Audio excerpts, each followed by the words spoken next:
বিএনপির গণসংযোগ কার্যক্রমে লিফলেট বিতরণ করেছেন।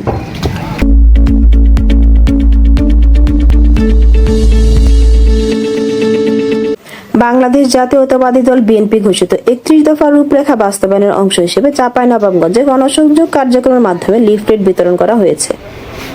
শনিবার ১৬ আগস্ট বিকেলে Chapainawabganj coronation road market, Bakshapatti rail station, Kolapatti power house মোড়, সবজি বাজার, মাছ বাজার লিফলেট বিতরণ করেন বাংলাদেশ জাতীয়তাবাদী দল চাঁপাইনবাবগঞ্জ জেলা বিএনপির আহ্বায়ক গোলাম জাকারিয়া।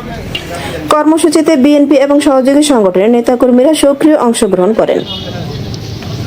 এই সময় উপস্থিত ছিলেন চাঁপাইনবাবগঞ্জ পৌর বিএনপির সহসভাপতি কামরুজ্জামান মুক্তা, সদর থানা বিএনপির আহ্বায়ক আমিনুল ইসলাম, আব্দুল সালাম সদস্য জেলা বিএনপির ভোলাহাট উপজেলা বিএনপির সাবেক যুগ্ম আহ্বায়ক ও সাবেক এমপি মঞ্জুর হোসেনের ভাতিজা সৈয়দ আতাউর হোসেন মিলন, পৌর বিএনপির সাধারণ সম্পাদক AHMM জামাল বাচ্চু সহ অঙ্গ সংগঠনের নেতৃবৃন্দ।